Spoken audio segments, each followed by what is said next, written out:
Hello, everybody, on this Monday afternoon. We're so glad that you're going to join us to learn how to make some increases and decreases in your knitting so we know how to make shapes other than a square or a rectangle, like the top of that mitten that Darren is modeling for us there. Like Felicia said, my name is Claire. I'll be hanging out in the chat with you, and I will either answer any questions you have directly in the chat or I will pass them on to Darren so he can demonstrate for us on screen. I'm also going to go ahead and put the handout in the chat in case you need that again. And that will have the mitten pattern at the very end of the handout. And we'll go over that at the end of class. So now that all of that admin is out of the way, we'll let Darren get started. All right, welcome to class. Today we are going to learn how to do increases and decreases. So let's just jump right in. Go ahead and switch to the view of my hands and we'll get started. Okay. Find my reading glasses. All right, so just a little bit about yarn choice and yarn selection. This is Wool Ease Thick and Quick, and this is a very, very popular yarn. It's by Lion Brand Yarn, and it comes in a lot of wide variety of colors and different kinds of, color combinations, and it's a really fun one. And I've got a couple different colors here to work with. And another good option for this pattern would be Hometown Bonus Bundle. And this one's a little light because I've taken some away from this. This is usually really a lot more plump. So this one also, it's 100% acrylic, where this one has 20% wool, so you can kind of make your decision on what you'd rather have. And this one also comes in a lot of really great colors. I'm sure your favorite color is somewhere between the two of these. You will always be able to find the color you need. So, all right. And whenever you buy yarn, just as a quick review, you always want to check and see what size yarn you have. And make sure you get appropriate needle. So just double check the yarn size and double check the recommended needle, and that way you'll be setting yourself up for success. All right. Any questions or anything else about yarn selection, or are we ready to get going? Let's get started. So if you do have the handout, we're not going to follow the pattern or the exercise that's on the handout in class. That's something you can practice on your own time. When I teach that class in person, it's 2 hours and we only have 1 hour here, so we can't really go through the whole exercise. But what we are going to do is learn all of the skills that we need to do the exercise, and also all of the skills we need to make the mitten when we're done. And I'll review that pattern in the end, right?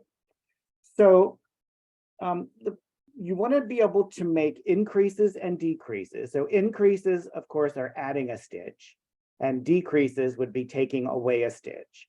And the reason we need to do that, or would like to do that, is because it helps us change the shape of our fabric. One thing we're able to do once we increase, so this thumb was created by adding increases. And so you can see it changed the shape of the fabric. It won't lie flat anymore. And it gives me that gusset for the thumb.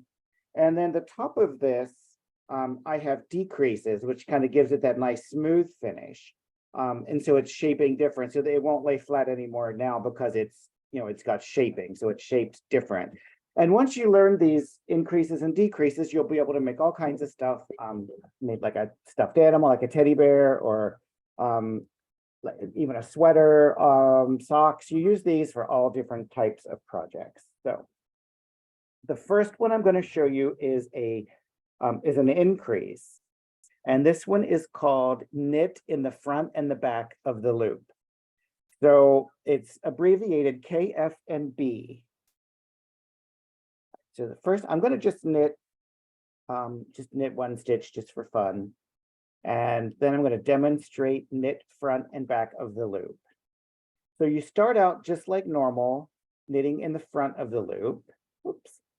You wrap your yarn and you pull that loop through. And now usually you would go ahead and kick that off and we'd move to the next stitch, but we're going to stop right here for a second and we're going to look at the back. And so the back of our needle, there's also part of that loop. So that is considered the back of the loop. This is the front of the loop here, and on this side, that is the back of the loop. So we're going to knit into the back of the loop. You can see what I'm doing. And now I've knitted 2 stitches into 1 stitch. So what I've done is I've taken 1 stitch and turned it into 2 stitches. And let me demonstrate that again. I'll try to get closer.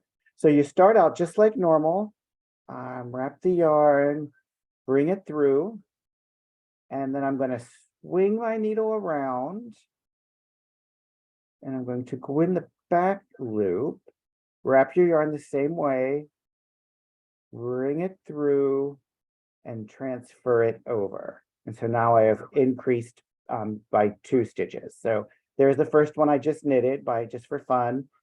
There's the second stitch and my increase. And now this is the third, or I'm sorry, the 4th stitch and my increase there.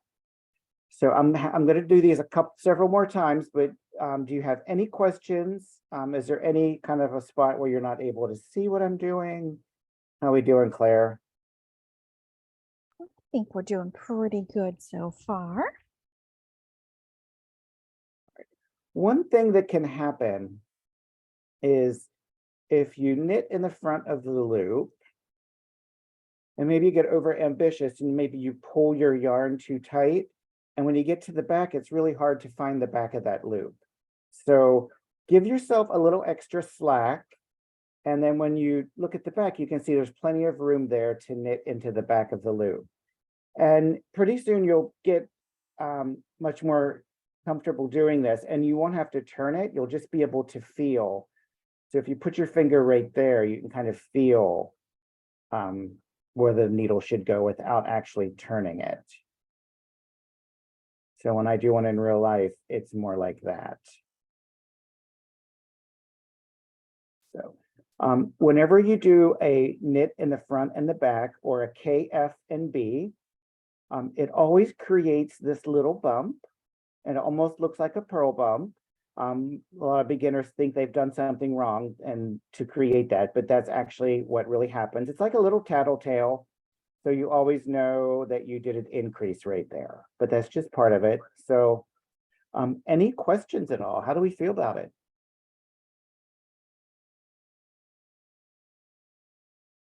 I think we're doing pretty good. I was just going to ask about that bump, but you clarified that very nicely. Okay. So let's just take this off of our needle and just look at this loop. Of course, a loop has 2 sides. It has the left side and the right side. The left side is what we refer to as the leading leg, or the right. It goes on facing us. So it's the side facing us, or it's the leading side. And then the right side is the back. It goes in the back. And so we're knitting through the left side of the loop. And then we go to the back and we knit through the right side of that loop. I don't know if that helps or makes it worse, but that's K, F, and B. And I really like that increase. I find it, it's a little clumsy at first, but after you've had a chance to practice, I find it very easy to do. So do we have any experience? Any students have done this before, or? Okay. Are we ready to go to the make one? Are there no questions at all? Oh, I think we're ready to move on. Everyone's keeping up pretty well, it seems like. Perfect. So that KF and B was, we take 1 stitch and we turn it into 2 stitches. So it's an increase, but we take 1 stitch and turn it into 2 stitches. Now the make one, we're going to make a stitch where there was no stitch. So that's the main difference. It's also an increase, but instead of taking a stitch and turning it into 2 stitches, we're going to make a stitch in between. So I'm going to stretch my fabric a little bit so that you can see. You wouldn't want to do this because, you know, it'll distort your fabric. But in between my knit stitches, I have these bars, or they look like the rungs of a ladder. So that's what we're going to use for our make one. And so for the make one, you bring your needle towards you. So you kind of point it to yourself. And then as you go back, you're going to go under that bar and scoop it up. So you're kind of sneaking up on it. And you scoop that bar up. And then for this one, we have to knit in the back of the loop. And then you've created your make one. And I'm going to talk a little bit about how and why you have to knit in the back of the loop.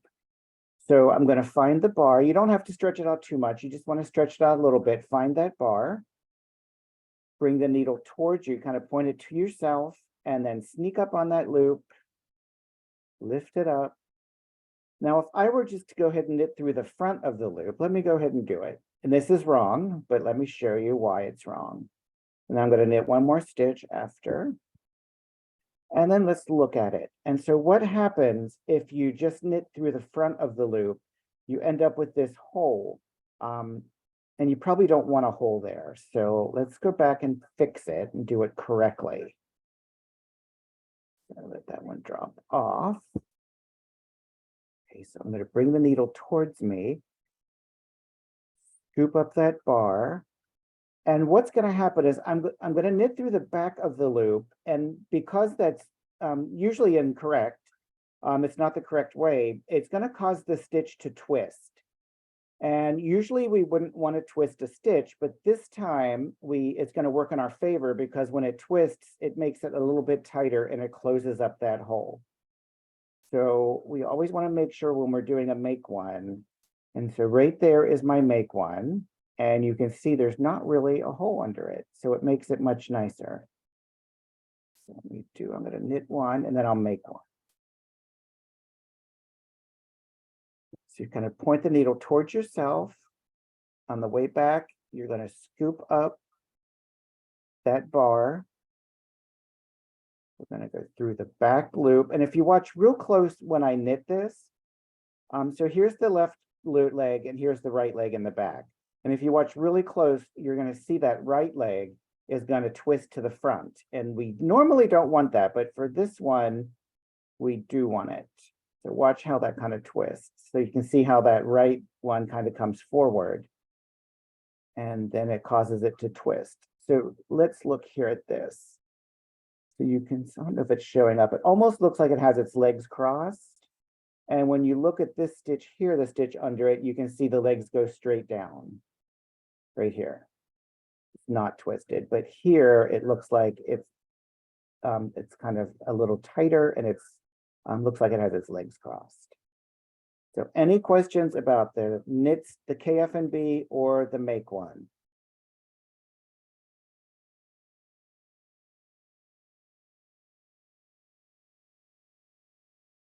KF&B in real life, and then the make one.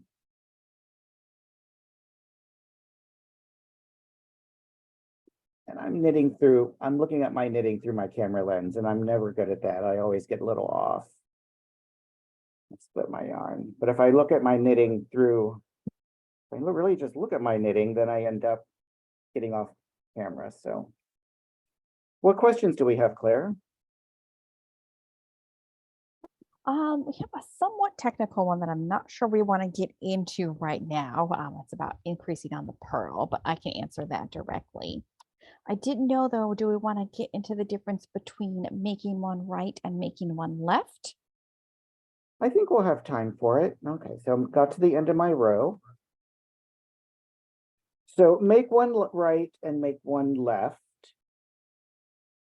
You don't usually have to worry about that too much. Usually when it says, if the pattern says to make one, usually it just wants you to make one left. And that's the way I was showing you. That's the more standard way. I don't know if it's standard is the right word, but that's the more common way. Let me just knit a couple stitches to get away from the edge. So if you wanted to knit one going right, instead of coming to the front, you go to the back and scoop up that loop. And Claire taught me this one time when we were having this class. You know you're making one right if when you do your setup, the needle is on the right side of your fabric. So that's a way to help you remember. Claire, you taught me that. You're very clever. And then instead of going through the back loop, see now, go through that back loop, it's going to create a big hole. So now we have to go through the front of the loop and cause it to twist that way. But whatever, you would always want to make sure after you do a make one, you want to look and make sure it looks like it's twisted. So you can kind of see, oh, sorry, I'm off camera. You kind of see that it twists. After you do a make one, knit a stitch after it and then stop everything and just make sure, just kind of double check and make sure it doesn't look wrong. And then you're ready to go. So make one right. You take your left hand needle to the back and you scoop up that loop from the back, and then you knit it through the front of the loop, causing it to twist, and then you're done. They're both pretty easy. They're a little clumsy until you get more comfortable doing them, but with practice, they become very easy to do. So any questions? Did that help with the left and the right, or you want to see it again, or how do we feel? I will say that probably the difference between like the make one left and the make one right doesn't really come up until you're doing maybe, more things like lace or like a sweater increase, and they want those to lean a certain way. So might not have to pay attention to it right away. All right. So no questions though. I don't want Oh, to go and leave. Let's just rest here for a second. Any questions at all, or are we we ready to have one. see? We have one from Denise. They want to know, would you repeat why the knit front and back, like KFB, gets super tight? Okay, let me show you a little bit about that. So you're sometimes if it gets too tight, one thing you can do is you can slip your stitch down to the tip of your needle, because the needle, of course, is much more narrow and it leaves you a little extra room in that loop. And then when you wrap it, bring it through, and then you can work down here on the tips and it gives you a little extra room, little wiggle room. It's nice to have some wiggle room. And then you bring it through. Was that the question? Was that where it was getting tight? So if you ever have a I really think they tight, just wanted to know why it's tight in the first place. And I mean, it's a little bit tight because you're sticking your needle into that stitch twice. And so you've already pulled yarn through it. So you've taken up a little bit of that room in that stitch. yeah. No, I mean, normally you would only knit one loop through, but you're twisting it too as you go back. So as you go back, you're twisting it, and that's kind of closing the stitch a little bit. So that might be where you're feeling the tightness too. And then when you push the needle through, it's stretching the yarn a bit because it already has one stitch in it, and you're going to the back and you're twisting it, and then you take it off. So that might be what you're feeling. It's just because it might feel weird in your hand because it is weird. You've never done this before, so it's strange, it's something new. So it's not going to feel comfortable in your hand. So you do have to kind of practice it. Does that answer the question? Yeah, I think that's a good answer. Okay. Yeah. And then Vanessa wanted to know just what is like, when would you use these different types of increases? You mean why one instead of the other? Yeah, like what's the difference? Why would you pick one over the other? Well, the knit front and back does leave that little bump. So you have that tattletale, and that might disturb the flow of your work when it's finished, like when you're looking at the finished product. If you have a lot of stockinette stitch where it's all very smooth, you'll get something here. So if you have stockinette stitch where it's all very, very smooth, and all of a sudden you've got those knit front and backs and you've got those little bumps, it's gonna show up and it's not gonna look as nice. So if you do the make one, then they're almost completely invisible. So it's a little bit more of a kind of an artistic choice. Maybe, you wanna make sure that it looks very professional or very smooth. Now, I like the knit front and back. I do like that little bump because sometimes you can like line them up in the front of a sweater and you see there's little dots or dashes and it kind of makes a little pattern.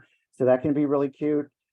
You want to make like if you're sometimes when you're knitting socks, you only have to do an increase like every 5 rows. And if you do knit front and back, then you always know where you did your increase. So if you're, working on it over a couple of days or a week or so, and you're not sure where you were in the pattern, you can go back and count your rows and count the increases and see where you are. So it really is kind of a personal choice. What do you think, Claire? Yeah, I think pretty much all the same things. If you're following a pattern, probably the designer has picked that increase for a reason, and you shouldn't just swap out willy-nilly unless you're willing to accept those consequences. And sometimes there are consequences. Yeah. But yeah, it's mostly a difference. Like you said, the make one makes a very nice smooth one. So you see it mostly in projects that are in stockinette stitch. Yeah. I don't know if one's easier than the other one. I think they're both pretty much equally easy. I don't think one's easier than the other one, but I think I like knit front and back better. I don't know. Do you like one better than the other one? Oh, see, I knit more sweaters, so I like make one better. Yeah. Yeah. So every knitter has their own preference. So whatever you like. Any other questions? Are we ready to see decreases? I think we are all set to move on to learning how to lose stitches on purpose. Okay. Yes. On purpose is the key little phrase there. You might have done this on accident, but now we're going to lose stitches on purpose. All right, so a decrease is exactly what it sounds, which is it's nice when things are exactly as they sound. We're decreasing the number of stitches we have. So if you have 20 stitches, we're going to go down to 19. So let me just show you, there's more than one way to do it. And today we're going to learn one that's called slip, slip, knit, and then we're going to learn knit two together.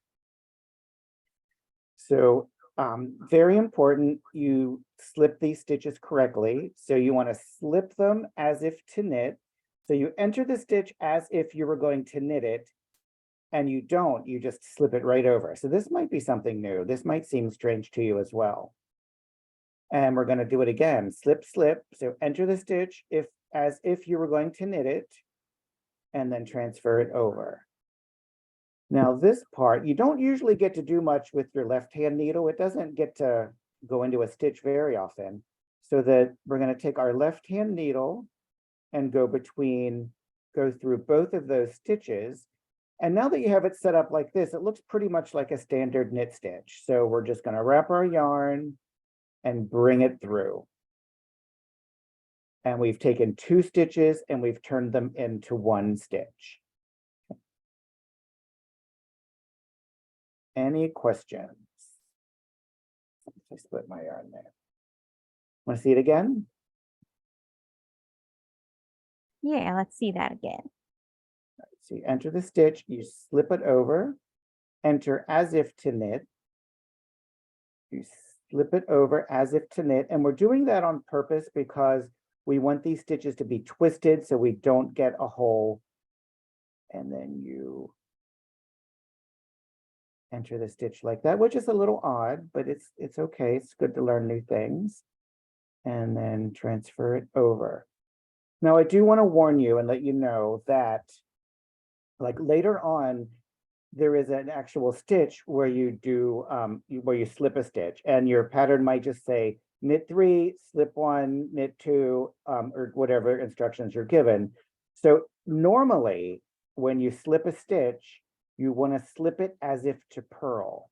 So if you're ever in the situation where your pattern is telling you to slip a stitch, you do not want to twist that stitch usually. So you enter the stitch as if to purl, transfer it over, and you don't get any twist. You can see how the back leg goes straight down and the right leg goes straight down. Now I'm going to put this needle back, that stitch back. Now I'm going to do it as if to knit and watch how it twists. You see that back leg move to the front. And now when I hold it down, it looks like it's crossed. The legs are kind of crossed. So slip. See, that's the back leg. Watch, it's going to come to the front. Now it comes to the front, and then we knit them together. So in this situation, for this decrease, for this technique, always slip as if to knit, slip as if to knit, and then knit two to knit them together. But under normal other circumstances or situations, you will always slip as if to purl. You won't have anything to add to that, Claire? Any way to make it more little? No, I think that's a good way. I think I maybe usually think of it the other way around, where I think of it as slip as if to purl unless it's a decrease. Okay, yeah. Yeah. I don't know which one you'll end up doing more often. I don't slip a lot of stitches in my knitting. It just really depends on the types of projects you're doing.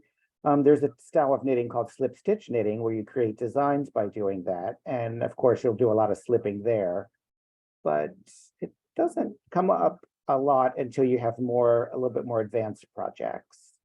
Okay. Any questions about that?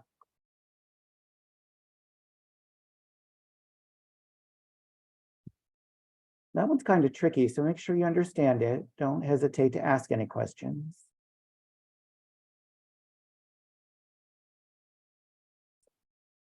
Are we ready to see knit two together then? I don't want to go too fast. Yeah, let's see how this one contrasts with the knit two Okay. together, because I know there's a big difference between them that'll show up then. Yeah, I know, but this one's so easy. People are almost gonna, you're gonna be disappointed it's so easy. So all you do, normally when you knit, you go through the first stitch and you create your knit stitch. But in this case, in this situation, you're gonna go to the second stitch on your needle and you're gonna go through both. Now make sure you do go through both, don't skip one. And then you're gonna wrap your yarn and bring it through and transfer it over. So you've got those two stitches knitted together as one. Let me show you again. So enter both. And then at this point, it's just like normal, and it is going to feel a little tight as well. And that's it. It's so easy. Everyone's usually really excited that that one's easy. Everything isn't that easy, but that's pretty easy. Any questions? Yeah, knit two together is definitely the decrease you might have done on accident before. Yeah.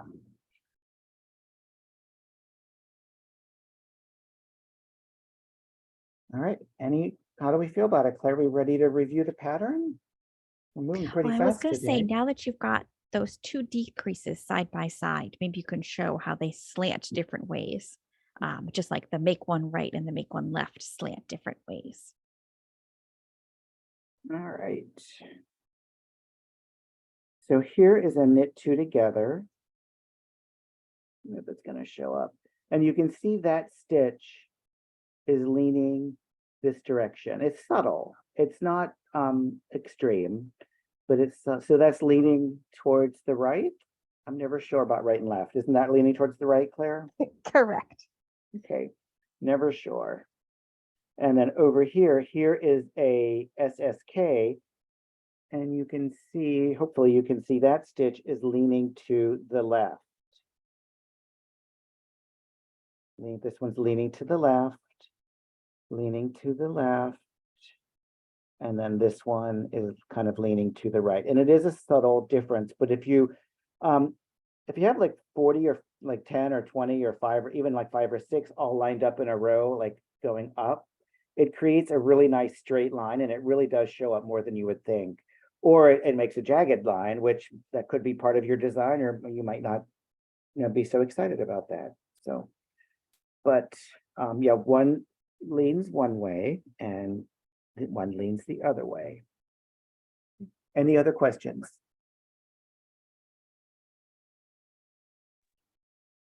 We're just breezing right through class today. I know.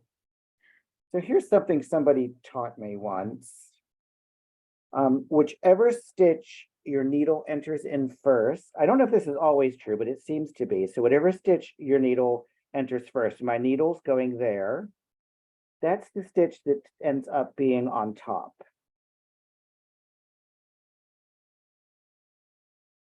So that's the one. And with SSK, it'll be the same. There's slip, slip, knit, So that one is on top. That's the one my needle entered first. And that one is on top. And it's a very subtle thing. And I don't know if you can see these side by side.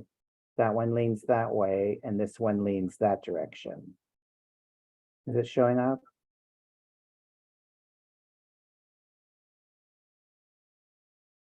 Okay. Are we ready to review the pattern? Yeah, let's look at these mitten directions. All right.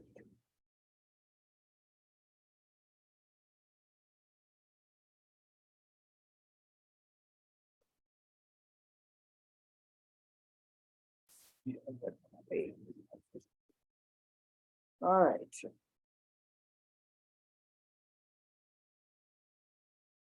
Can't be all of it. Oh, here, Claire, talk for a minute while I look for my pattern.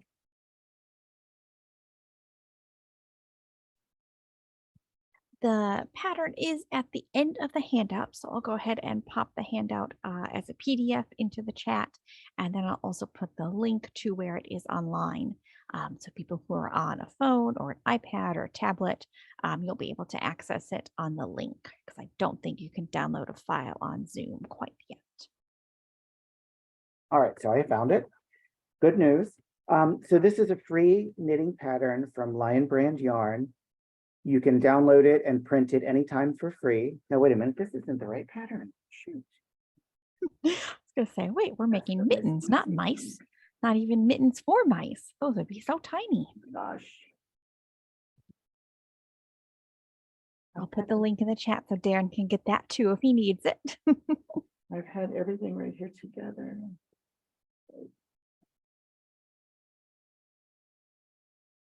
I'm so sorry.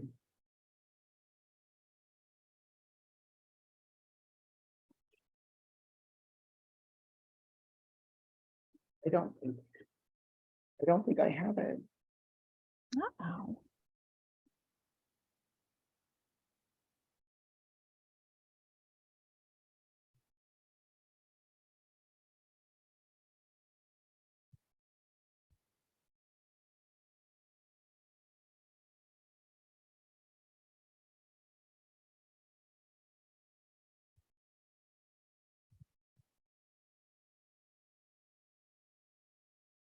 Well, while we wait for Darren to look for this, does anybody have any questions they need to have answered? Are you all looking forward to making a set of winter accessories in this nice, hot, humid summer weather?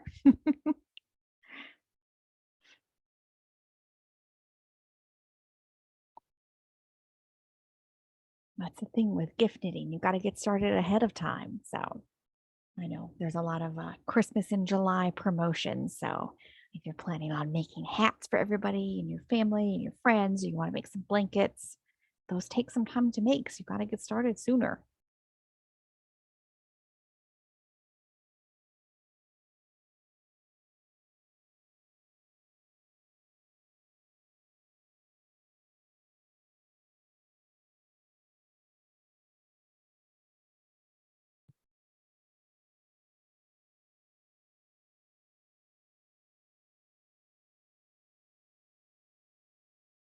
Oh, donating is always nice. Yes.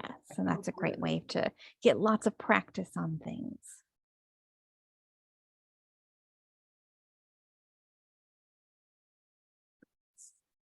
I'm sorry about that. It's very embarrassing. I had everything right. That what happened. I have most of it, but I am missing a page, I think. We'll cover that missing stuff if we get to it. All right. So let's go ahead and let me see if this is really it.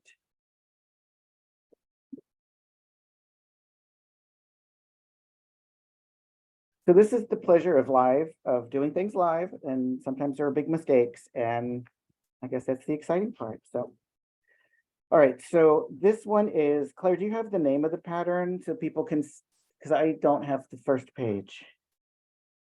We have it as the Quick Knit Level 3 mittens. They're originally made with Heartland Thick and Quick, which is now discontinued, but you can substitute either the Hometown or the Woolies Thick and Quick that Darren showed at the beginning of class. Okay. Yes, and so you can download this pattern and print it anytime from home, as many as you need. Clearly, I need to do that after class.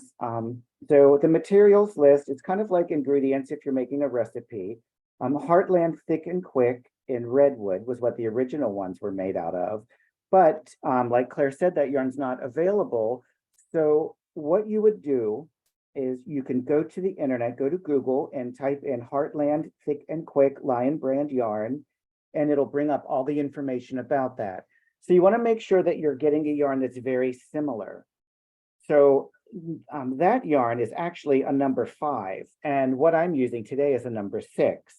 But that yarn is a very, very thick number 5. So I know that it's going to be all right to change it. And one way you can check that if you're not familiar with the yarn is if you look at the gauge. So this one is 9 stitches and 12 rows equal 4 inches.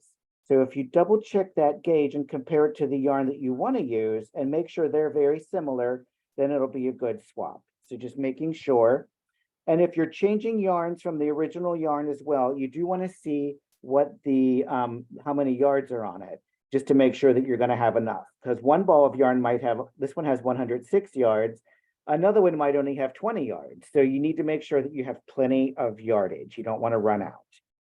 And then you can use any yarn you want. You can use any yarn that you like best. We need knitting needle size 9, and we need knitting needle size 10. So we're going to use 2 different sizes of needles. We're going to use stitch markers, and we're going to use stitch holders or scrap yarn will also work. I'm going to show you how to do that. And then a large-eyed blunt needle for weaving in the ends. Now, we're not going to fuss over gauge. It's not going to make a huge difference on these mittens. It does become very important later on in more complicated projects. So the notes, the mittens are worked flat and then seamed. Sometimes they'll be worked in the round. And now if this said mittens are worked in the round on double pointed needles, you might want to put this aside and wait until you practice. So it's very important to know how it's made so you know if you can do it or not. The smaller needles are used for the cuff to create a snug fit. Stitches for the thumb are placed on a stitch holder. So let's just jump right in and see what we're going to do. So we're going to start with the cuff. We're starting at the lower edge. So with the smaller needles, leaving a long tail, cast on 26 stitches. So that's pretty easy. Row 1 is the right side. Now, sometimes people get confused about right side and wrong side. So if you are confused about that, you can go ahead and stick a safety pin on the right side, and then that way you'll be sure to know which side is the right side and the wrong side. You won't get it confused later on. So we're going to knit 2 and purl 2. We're going to repeat from the asterisk. So it started with an asterisk right there. Let's see if I can get this a little closer. So whenever you see an asterisk, it's usually going to be that something is repeated, but it means that you need to pay extra attention and read it carefully. So we're going to do knit 2, purl 2, repeat from the asterisk to the last 2 stitches, ending with a knit 2. And row 2, we're going to purl 2, knit 2, repeating from the asterisk to the last 2 stitches will be purl 2. We're going to repeat that rows 3 through 8, we're going to repeat rows 1 and 2. So you're just going to continue that to make your ribbing. So we're just making ribbing, so that's not so hard. And then beginning the hand, we're going to change to the larger needles. And let me show you how to do that. That's very easy. So here's what I've been working with. And if I wanted to all of a sudden start knitting with a larger needle, all you do is you just have one needle that's one size and one needle that's a different size, just for the one row, and then you just knit all of those stitches straight on to the larger needle. So if you want to switch to a different needle, that's all you have to do it. Very easy. So we're going to switch to the larger needle and begin the hand. The next row, we're going to knit 13, make one, knit to the end of the row. So make one's easy. We know how to do that. At the end of this row, we're going to have 27 stitches because we added a stitch. Beginning with the wrong side row or the purl side, work in stockinette stitch. So we're going to start with purls and we're going to continue putting our purls on the back and our knits on the front for 5 rows. And then we're going to start making this thumb gusset. Now that might look very complicated, but it's actually quite easy. Once you practice, everything's easy once you practice, right? So here is these are stitch markers, and sometimes they're round and sometimes they're like a solid and sometimes they open. I like the ones that open and close. Sometimes they're bigger, sometimes they're smaller. So row number 1, we're starting on the right side. So make sure you're working on the knit side. Knit 13, place the marker. So to place a marker, all you do is place it. You put it right on there. So knit 13, place the marker, make one, knit one, make one. So that's not, we know how to make one, we know how to knit one, we know how to make one. And then place the next marker. And we're just going to pop that right on. So let me just, and then you would just pop that next marker right on there. That's easy. Knit to the end of the row. At the end of the row, you will have 29 stitches. You might want to double check and see if you have the right count. Row number 2 and all wrong side rows, you're just going to purl. So very easy. Number 3, you're going to knit to the marker, slip the marker, make one, knit to the next marker, make one, slip the marker, and then knit to the end of the row. So that's pretty easy. Every time you work row 3, you will be increasing 2 stitches to make the thumb gusset. Repeat rows 2 and 3 until you have 11 stitches.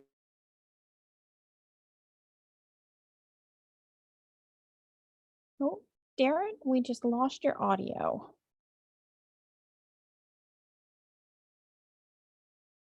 Darren, can you hear us? I don't think so. I'm not for sure if we need to, how we could reach out to him to let him know we have no sound for him. Looks like maybe his laptop might have come unplugged. Oh.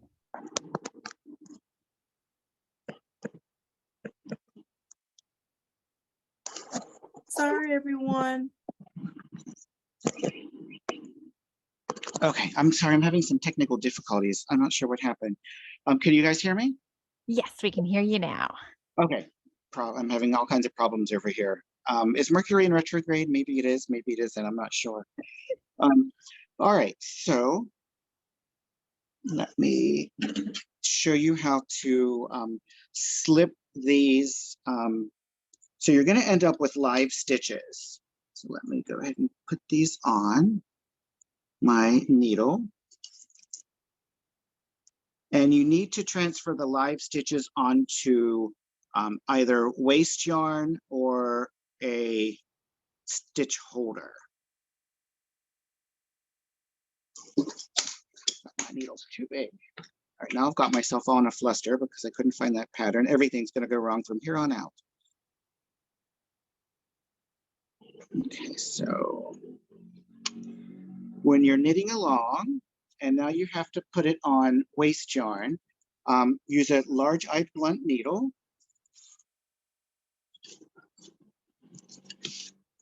And just get some yarn. I would recommend using the same color yarn that your project is made out of, because sometimes it can leave some lint behind and it'll mark it.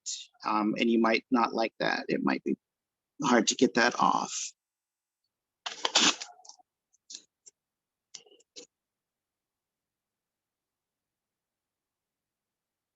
Okay, so thread the needle.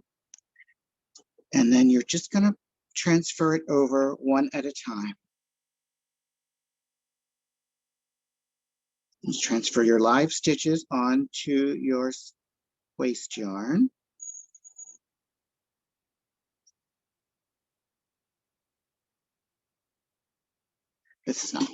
Let's do a stitch holder instead. So we're going to put them on the stitch holder one at a time.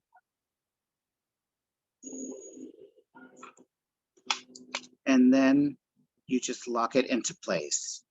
And then when you come back to these stitches on the next row, you'll just knit right across and it will close up that little bit and it will create this thumb gusset. And then we'll be able to take this stitch holder away later and be able to put our stitches back on our knitting needle and continue working them. And it'll give us a nice seamless thumb. We won't have any kind of a mark. As you can see here, it's seamless. And about right there is where we would have had our yarn on a stitch holder. So I know I probably had you have questions. I'm going to stop here for 1 second and see what kind of questions you guys have. And I apologize that I'm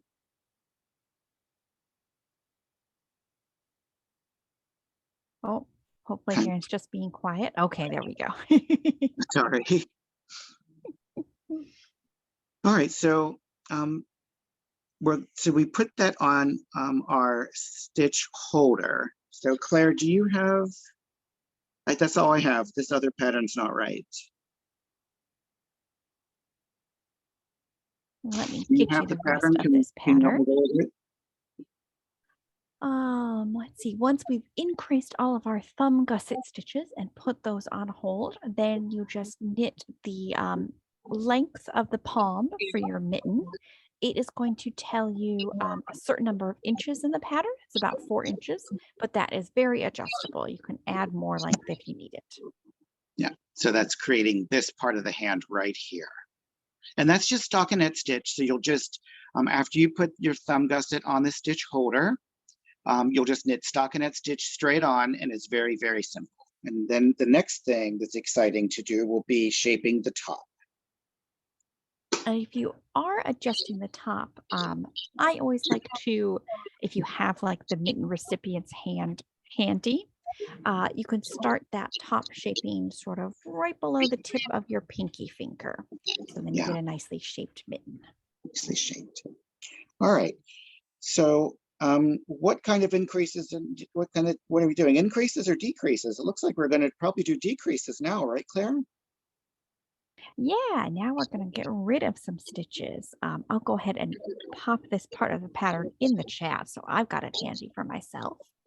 We're going to be using both types of our decreases, the slip, slip, knit, and the knit two together, because if you look at the top of that mitten, it slants nicely in towards the center. So it looks very neat and professional. Yeah, and we get a nice clean line. So that's kind of the difference between the slip, slip knit and the make one. It gives you that nice clean line. Okay. And then since this mitten is knit flat, in the middle of the row, you're going to have both types of decreases next to each other. And it's going to make your fabric sort of curve in on itself because you're shaping it in a 3-dimensional way now. Yeah. Yeah, so it's going to kind of curve in like that. So you're going to end up with your piece is going to be shaped like this. It's going to be curving at the top, and then you're going to end up with this crazy thumb gusset. All right. Can you flip it over so we can see the decreases on the right side? Oh, yeah, sorry. Yeah, and you can see sort of that little poof in the middle of your mitten there. Yeah, right here. Yes, and that is fine. That is what it's supposed to look like. Don't panic that you're doing something wrong. Yeah. And then once we get down to our very last 8 stitches in this pattern, that is where you're going to cut your yarn, leave yourself a long tail, and then Darren's going to show us how to close up the top of the mitten. All right. So there's a couple of different ways you can seam the mitten. There are all kinds of different seams.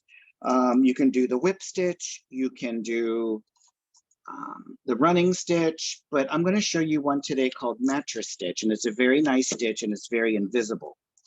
It ends up looking really, really good.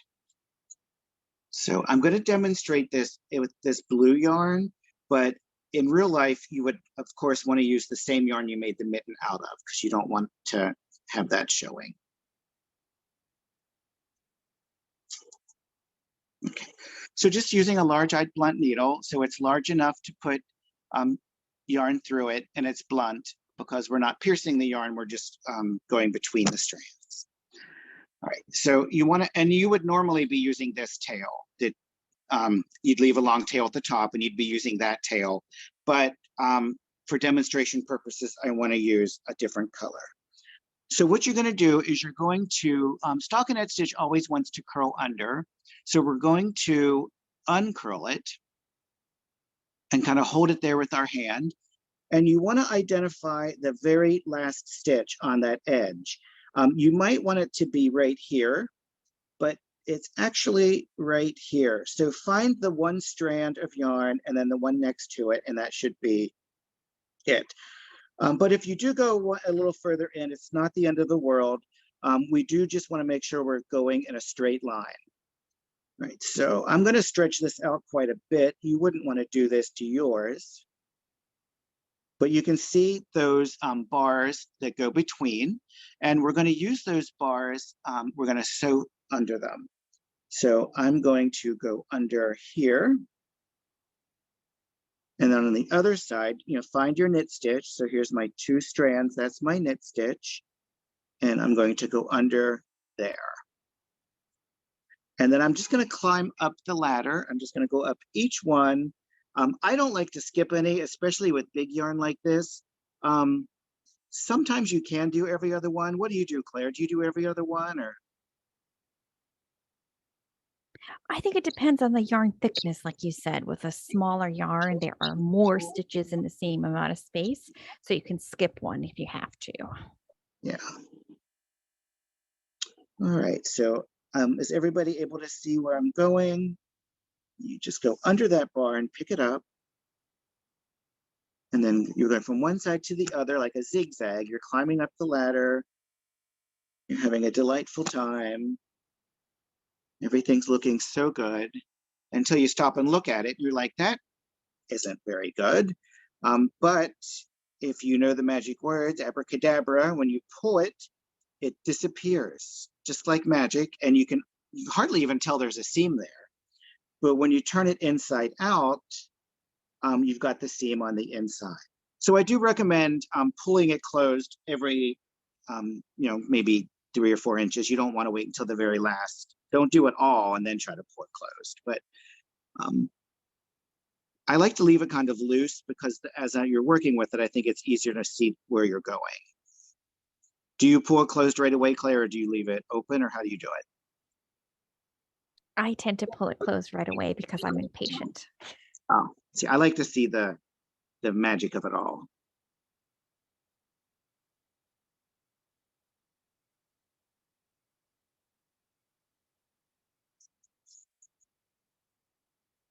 And just make sure, I mean, if you do, what you really want to try not to do, so you can see I'm going in a straight line right here. If you came out here, then it's going to look like a little bit of a lump there. It's not going to be nice and smooth. So try to make sure you're going the one straight above it. Just take a second, we don't want to rush this. Make sure you're just going to the one straight above it, and then you pull it closed. See, it's being a little stubborn. So that's why I wouldn't go too far without pulling it closed, because yarn's not super slippery. It's going to kind of hang up on itself. So you want to make sure you're doing that. Any questions about the mattress stitch?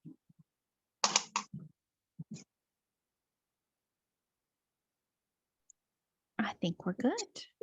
All right, so let's go back to the thumb. We don't want to forget about our thumb. So what we're going to do is we're going to place those thumb stitches back on a knitting needle.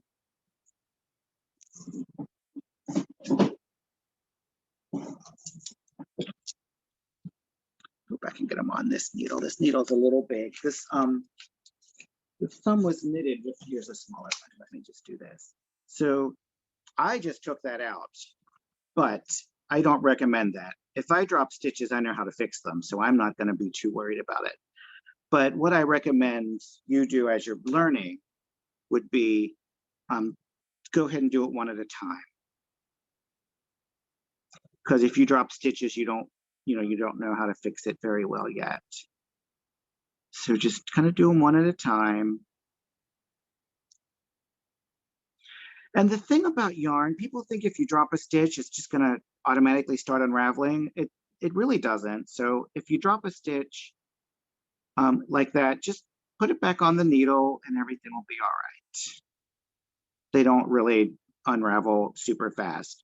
You don't want to let it hang like that if you want to make sure you're securing it. So you want to put your back on, and we're going to work stockinette stitch. So what you want to do is just take 1 second before you start and make sure when you go to make that first knit stitch that you are actually looking at knit stitches. If you put it on the other way, if you went this direction and put it on, when you go to knit, you're going to be on the purl side, and that's fine. We're doing stockinette stitch. So what we know about stockinette stitch is if we're looking at purls, we'll create purl stitches. And if we're looking at knits, we're going to make knit stitches. So just give it 1 second and make sure you're on the correct side and you're doing the appropriate stitch. Otherwise, you'll get reverse stockinette. You'll get the thumb will be done in purls, which maybe that could be fun. I don't know. And then you're just going to start knitting just like normal, pretending nothing. Just attach a new ball of yarn. I'm going to use different colors you guys can see. Oh, you could do a different color. You could do stripes. You could do all kinds of things. You can do whatever you want. My stitch is twisted there, so I fixed it. Yeah, sometimes when you're taking stitches on and off of needles and stitch holders, they end up twisted. So, and if you knit a twisted stitch, it's not the end of the world. So you just knit that row like normal. I've been fussing with this so much, I've got my stitches all messed up.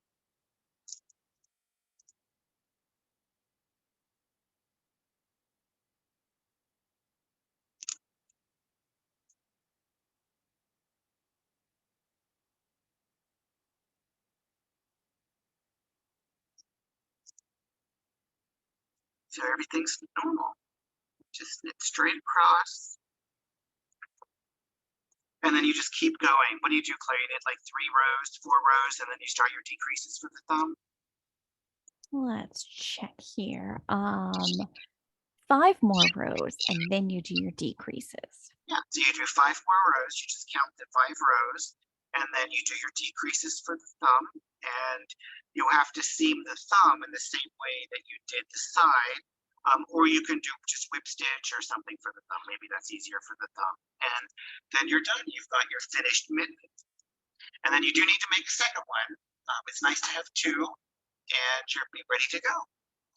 All right, so I apologize. This class kind of went kind of crazy and things went wrong and we didn't have any sound at the beginning. And, all kinds of things happened. So do apologize for that. Any questions at all though? Anything I can help you guys with? Anything I can demonstrate to make more clearly? Did you lay something on your microphone, Darren? You're sounding a little computerish. Oh, how's that? Is that any better? Slightly better. All right. Well, just one more thing. All right, do you have anything to add, Claire? I'll go ahead and put the handout in the chat here again in case anybody needs it, with the reminder that the mitten pattern is at the end of that handout. But you could also search for the level 3 mittens on lionbrand.com and find just a pattern there if you want to. I know Darren is going to give us his Instagram name in case you have any questions, so I'll also type that in the chat.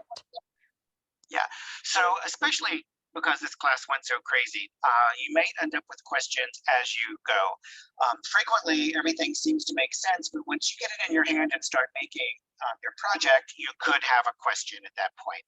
And if you do, I encourage you, please send me a direct message. You can send it to me on Instagram. My Instagram name is Mr. Woolly Bear. It's M-I-S-T-E-R, spelled out, and Claire said she'd put that in the chat for us. Or if you go to Facebook and just look for my name spelled out just the way it is, I'm on Facebook. You'll see my picture. You'll know it's me. And then send me a direct message with any questions you have, and I'll be happy to get back to you and explain everything the best I can, so that you can keep going forward with your projects. All right. Anything else, Claire? I just want to say thank you to everyone for sticking with us with the technical difficulties today. Hopefully you all go practice your increases and decreases. And if you have any questions, remember that this class was recorded and our previous 2 classes are also recorded and they are available on the Michael's YouTube channel. Okay, have a good week, everyone. And don't forget to practice. That's when the learning happens. So have a good night.